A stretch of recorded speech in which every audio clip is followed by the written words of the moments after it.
Guys, welcome back to my channel anise ওয়ার্ল্ডে তোমাদের সবাইকে স্বাগত। আমি অনিশা চলে এসেছি নতুন একটা ব্লগ নিয়ে।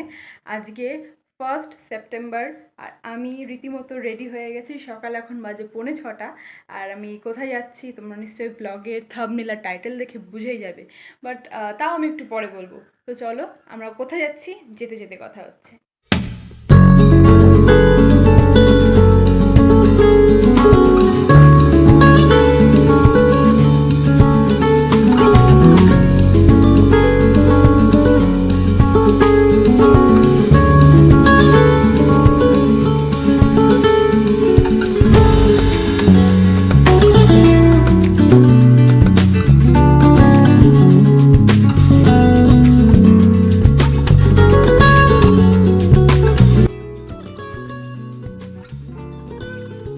তো তোমরা দেখতেই পেলে আমরা নিমতলা ঘাট পেরিয়ে চলে আসি আজিমগঞ্জ জংশনে। প্রায় 6:15 নাগাদ আমরা ঢুকে যাই স্টেশনে। আর তারপর দেখি আমাদের ট্রেনটা দিয়েছে 2 নম্বর প্ল্যাটফর্মে, তো আমরা সেখানেই যাচ্ছি। আর আমাদের ট্রেনটি হচ্ছে নবদ্বীপ ধাম এক্সপ্রেস, যেটা কিনা আজিমগঞ্জ থেকে সকাল 7টার সময় ছেড়ে যায় আর মালদায় গিয়ে ঢোকে প্রায় 9:20-25 নাগাদ। এখন আমরা 2 নম্বর প্ল্যাটফর্মে চলে এসেছি আর এখন 6:54 মতো বাজে। তারপর আমাদের ট্রেনটা দিয়ে দেয় আর যথারীতি ট্রেনটা ছেড়েও দেয়। তো 7টার সময় ছাড়ে। তারপর আমরা আমাদের সিটে বসে পড়ি, আমাদের রিজার্ভেশন ছিল। আমরা যখন ট্রেন জার্নিটা করেছিলাম তখন প্রায় শরৎকাল পড়ে গেছিলো, সেপ্টেম্বর মাস যেহেতু বললাম। তো বাইরে কাশফুল দেখা যাচ্ছে আর খুব ফুরফুর করে হাওয়া গায়ে লাগছিল, তো ভালো লাগছিল।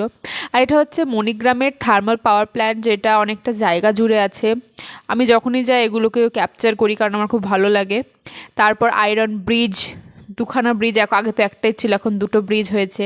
তারপর ফারাক্কা ব্যারেজ, যেটা তার যে জলের স্রোত আর তার যে অফুরন্ত জল, যেটাকে দেখে মনে হয় এর কোনো কুল কিনারাই নেই। আমার খুব ভালো লাগে দেখে, মনে হয় সমুদ্রে চলে এসেছি। সত্যি এটা দেখে আমার খুব ভয়ও লাগে। ছোটোবেলাতে খুব ভয় পেতাম, মনে হতো যদি এর মধ্যে একবার আমি পড়ে যাই আমাকে তো আর কেউ খুঁজেই পাবে না। এখন ঘড়ির কাঁটায় 9:24 আর আমরা মালদা টাউনে চলে এসেছি, দেখতে পাচ্ছি। আমাদের ট্রেনটা 4 নম্বর প্ল্যাটফর্মে দাঁড়িয়েছিল, কিন্তু আমরা একে যেহেতু বন্দে ভারতে আসতে চাচ্ছি না, চলে এসেছি। ট্রেনটা কখন আসবে দেখা যাবে। এখানে এত গরম লাগছে, ফ্যানের মুখটা ঠিক উপরে থেকে, মানে এখানে দাঁড়ালে আমরা ঠিকঠাকভাবে হাওয়া পাবো, তাছাড়া কোনো হাওয়া পাচ্ছি না। মানে মুখের কাছে দাঁড়িয়ে আমি হাওয়াই পাচ্ছি না, এত দূরে দাঁড়ালে আমি হাওয়াটা পাচ্ছি। ফ্যানটা ঠিক এই অ্যাঙ্গেলে। এই ট্রেনটায় আমরা এসেছি নবদ্বীপ ধাম, যেটা এখনও দাঁড়িয়ে আছে 4 নম্বর প্ল্যাটফর্মে।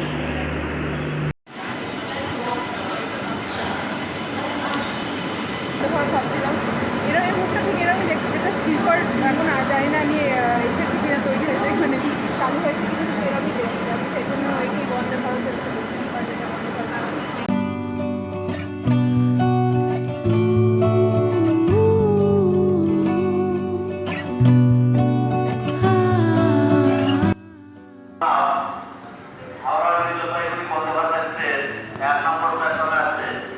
ঢুকে পড়েছে, আমি দূর থেকে দেখতে পাচ্ছি।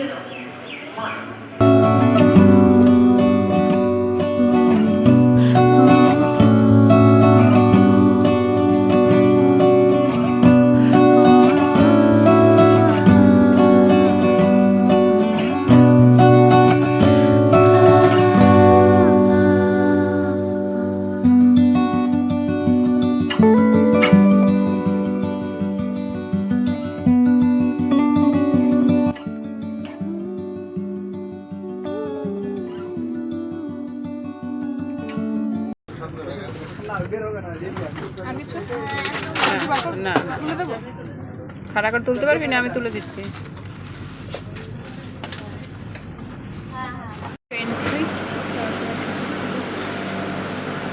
আগেই বসে পড়েছিলাম, একটু দেখানোর জন্য আমি আবার বাইরে এলাম খাবার।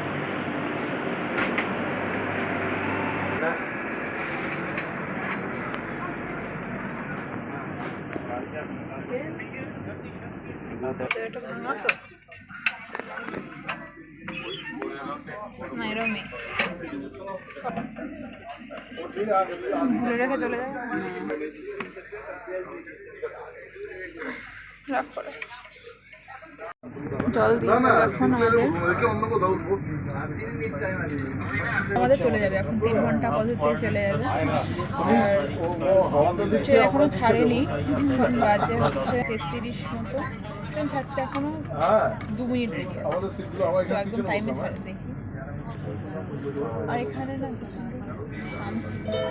আসতে দরজা একাকাই বন্ধ হয়ে গেল, দরজা একাকাই বন্ধ হয়ে গেল, সেটাই বলছে। 10টা পুরো 35 বাজলেই ছেড়ে দেবো, আর বাজেও 35, ট্রেন ছেড়ে দেবো 35, 10টা 35, আর ট্রেন ছেড়ে।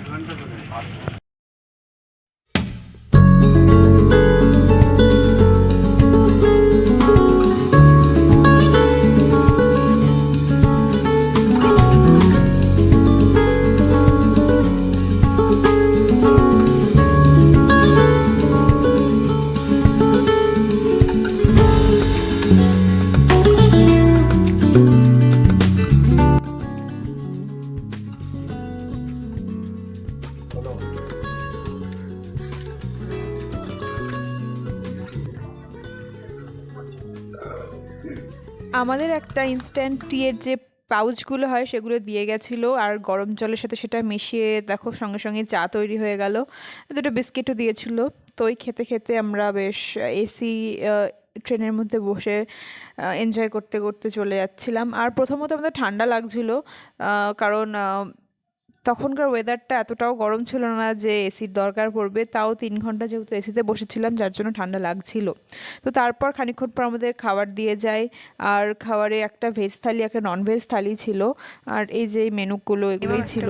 ভেজ, এটা নন ভেজ, এই যা দেখি খুলে দেখি পার্থক্যটা। আমাদের ট্রেন তখন বারসই জংশনে এসে দাঁড়িয়েছে, এটা হচ্ছে প্রথম স্টপেজ মালদার পর।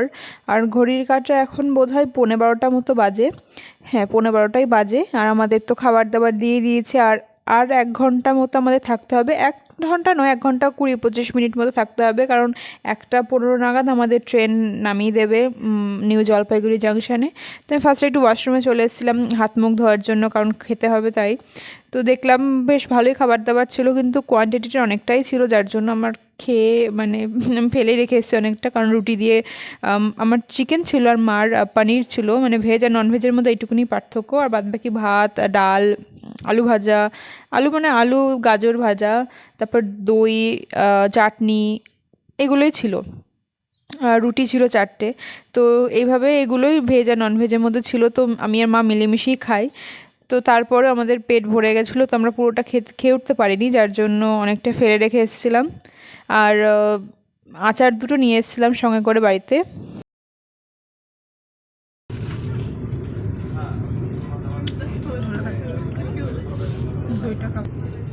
আর এখানকার পরিষেবা ব্যবস্থা সত্যি খুব ভালো। উঠে থেকে তো আমরা প্রায় বলতে পারো খেয়েই যাচ্ছি, কারণ আমরা উঠেছি তো 10:30টার সময়।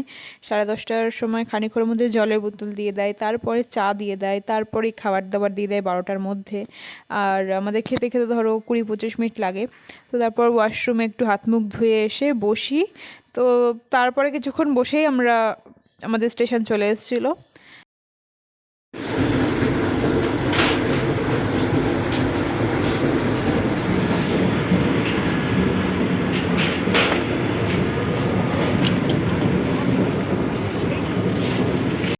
চার্জ অলমোস্ট শেষের দিকে বললাম, তো চার্জার বার করেছি।